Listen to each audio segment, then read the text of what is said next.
Então eu vou aqui, ó, Ctrl D, agora nós temos aqui o meu layout, e esse cara aqui eu preciso fazer o seguinte com ele, eu quero set visibility, e eu vou colocar aqui como invisible.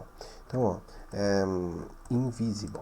E vejam o que isso vai acontecer, não vai ficar bom. Por quê? Porque o invisible, a gente já viu que ele vai ocultar os elementos da tela, mas ele vai ocupar esse espaço. Então eu preciso ser gone. Quando eu dou um gone aqui, ele vai então ocultar esses elementos da tela, ficando então coladinho. E quando eu tocar nesse info, eu quero que então apareça esse layout. Então para isso nós vamos fazer o seguinte.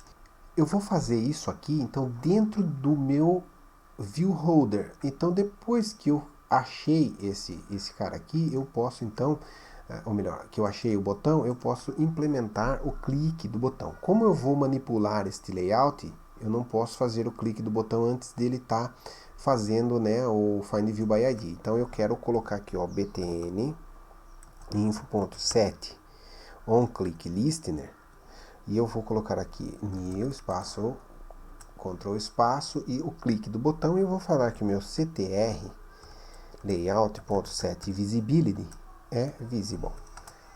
Feito isso, vamos dar um run app aqui rapidamente.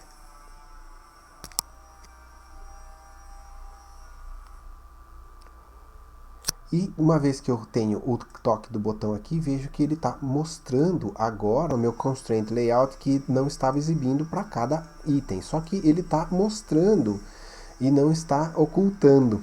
Então eu preciso fazer um controle aqui, uma estrutura condicional para saber se ele é visível, ele fica invisível. Se ele não for visível, ele vai ficar visível. Então nós vamos fazer isso da seguinte maneira. Eu vou colocar aqui um se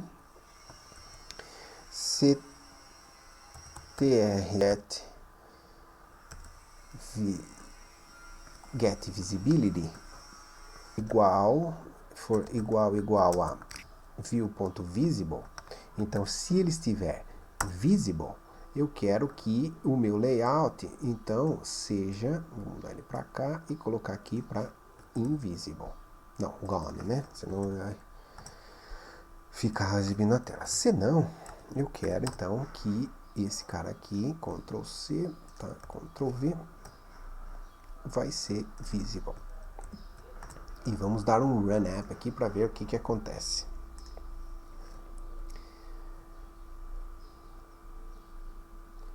Subiu a nossa aplicação, ele não é visível, vai se tornar visível, ocultou, visível, oculto, visível, oculto. Se você for fazer isso lá no nosso List View, é possível também, mas é mais complicado. Normalmente você utilizaria aqui um Expandable List View, que também é uma abordagem de terceiros que você vai acabar tendo que implementar no seu código. Esse cara aqui você consegue, então, possibilita que você faça essa implementação aqui direto, né, no nosso Recycle View. Então agora, o que eu estou fazendo? Se eu tocar aqui em Rio Branco, ele oculta. Se eu tocar aqui nesse cara aqui, ele vai ocultar, certo? Então ele vai possibilitar com que você faça essa exibição ou oculte esse elemento aqui no nosso Recycle View. Uma coisa importante que também é possível você alterar, né, antes de nós setarmos as populações, nós vamos fazer o seguinte. Aqui, ó, no nosso vertical, aqui, ó, no nosso Recycle View Layout Manager, se eu colocar aqui para horizontal, notem que isso vai acontecer com a nossa aplicação. Ele vai refazer essa activity e ele vai modificar, ó, a minha visualização na horizontal. Então eu estou trazendo aqui, ó, as informações agora na horizontal, não mais na vertical. Então essa é um recurso bastante interessante do Recycle View que você não consegue facilmente lá no List View. Tá? Então esse vertical e horizontal aqui é bastante interessante para você também implementar nos seus aplicativos aí no layout que você desejar para o Recycle View. Então agora, por fim, para finalizar, vocês vão fazer a implementação da população. Então isso vai ficar como um desafio para vocês implementar essa população e outras informações do estado, como tamanho de área, como, enfim, governador, se vocês quiserem, o que vocês quiserem setar nessas informações aqui de cada estado, isso vai ficar como desafio para vocês.